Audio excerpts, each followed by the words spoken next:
താലൂക്കിന്റെ സമഗ്ര വികസനം വിഷയത്തിൽ Aluva taluk resident association apex council Shri Shankaracharya സംസ്കൃത സർവകലാശാലയുടെ സഹകരണത്തോടെ ശില്പശാല സംഘടിപ്പിക്കുമെന്ന് ഭാരവാഹികൾ വാർത്താസമ്മേളനത്തിൽ അറിയിച്ചു. 15 പഞ്ചായത്തും 2 മുനിസിപ്പാലിറ്റികളും ചേർന്ന് ആലുവ താലൂക്കിൻ്റെ അപ്പെക്സ് കൂടി അതിൻ്റെ പ്രസിഡൻ്റാണ് ഞാൻ ജമാലി ബാബു ജയപ്രാസിൻ്റെ വർക്കിംഗ് പ്രസിഡൻ്റാണ്. അത് ഞങ്ങളുടെ രാജീവും ഞങ്ങളുടെ കമ്മിറ്റിയുടെ ഭാരവാഹികളും സുരേഷ്. ഞങ്ങളിപ്പോൾ ഇന്നിപ്പോൾ ഇങ്ങനൊരു പത്രസമ്മേളനം വിളിക്കാൻ കാരണം ആലുവ താലൂക്കിലെ ഏക യൂണിവേഴ്സിറ്റി എന്ന് പറയുന്നത് കാലടി ശ്രീശങ്കര യൂണിവേഴ്സിറ്റിയാണ്.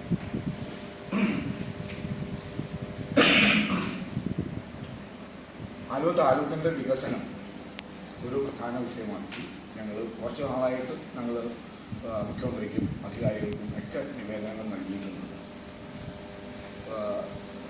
എന്നാൽ അതിനകത്ത് നിന്ന് വ്യത്യസ്തമായിട്ട് ഏറ്റവും ഗ്രൗണ്ട് ലെവൽ സ്റ്റഡി എന്ന് പറഞ്ഞാൽ ഒരു പാർട്ടിസിപ്പേറ്ററി പ്ലാനിങ്, ജനകീയമായിട്ടുള്ള ഒരു പ്ലാനിങ് എന്നുള്ളത് ജനകീയാസൂത്രണവുമായി ബന്ധപ്പെട്ട് തദ്ദേശ സ്വയംഭരണ സ്ഥാപനങ്ങളുടെ നടത്താറുണ്ട്.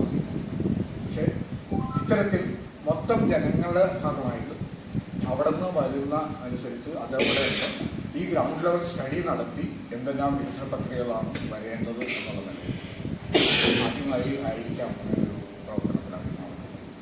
അപ്പോൾ അതിനകത്തൊരു ടെക്നിക്കൽ എക്സ്പേർട്ടുകളുടെ ആവശ്യമുണ്ട്. അതുകൊണ്ട് തന്നെയാണ് ഇവിടുത്തെ ജിയോഗ്രഫി ഡിപ്പാർട്ട്മെൻറ്റ്, സംസ്കൃത യൂണിവേഴ്സിറ്റിയുടെ ജിയോഗ്രഫി ഡിപ്പാർട്ട്മെൻറ്റുമായി ചേർന്ന് ജിയോ മാപ്പിംഗ് അടക്കം ഒരു മാസ്റ്റർ പ്ലാനും അതിൻ്റെ വിശദമായ DPR തയ്യാറാക്കി എല്ലാ അധികാരികൾക്കും കൊടുക്കാം എന്നുള്ളതാണ്. അതിൽ ഞങ്ങൾ പ്രധാനമായും 3 വിഷയങ്ങളിൽ ഊന്നിയാണ് ഈ വികസന രേഖ ഞങ്ങൾ തയ്യാറാക്കുന്നത്. ഒന്ന്, നമ്മുടെ ഗതാഗത സൗകര്യങ്ങൾ എങ്ങനെ ആധുനികമായ ഗതാഗത സൗകര്യങ്ങളിലേക്ക് മെച്ചപ്പെടുത്തി പുതിയ ഒരുപാട് പ്രോജക്റ്റുകൾ വരുന്നുണ്ട്. അതോടൊപ്പം മറ്റൊന്നുള്ളത് കേരളത്തിൻ്റെ ഭാവി എന്നുള്ളത് ടൂറിസമാണ്.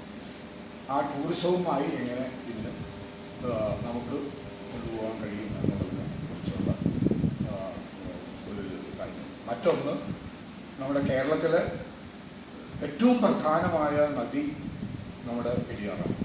ആ പെരിയാറിൻ്റെ കൈവഴി എന്ന് പറയുന്നത് തന്നെ ഒരുപാട് കൈവഴികളുണ്ട്.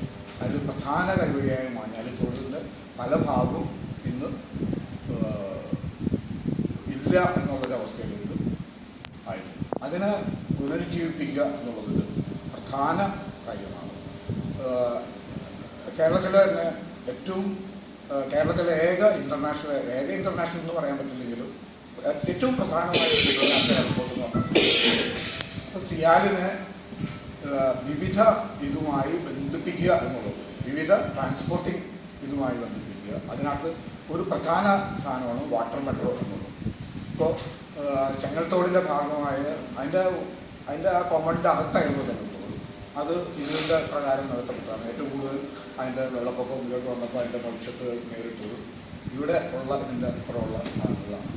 അതിനെ പുനഃസ്ഥാപിച്ച് വാട്ടർ മെട്രോ ആക്സസ് ഉള്ള ഒരു സിയാൽ, അതോടൊപ്പം തന്നെ അവിടെ ഒരു റെയിൽവേ സ്റ്റേഷൻ, സ്പീഡ് റെയിൽവേ, ഇതെല്ലാം കൂടി ചേരുന്ന ഒരു ഇൻ്റർനാഷണൽ എയർപോർട്ടായി ഇതിനെ മാറ്റുക എന്നുള്ളത് ഒരു വളരെ പ്രധാനപ്പെട്ട ഒരു കാര്യം.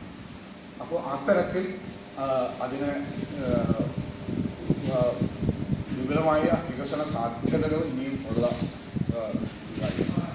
ഇപ്പോൾ ഇവിടെ നിന്നാണെങ്കിൽ യൂറോപ്പിലേക്കും അമേരിക്കയിലേക്കൊക്കെ പോകണം. സർവകലാശാലയിൽ ശനിയാഴ്ച രാവിലെ 9:30 റോജി എം ജോൺ MLA ഉദ്ഘാടനം ചെയ്യും. Taluk committee president advocate KM Jamaluddin, secretary Babu K Varghese, CK Anwar, NP Chandran, VA Harith എന്നിവർ വാർത്താസമ്മേളനത്തിൽ പങ്കെടുത്തു.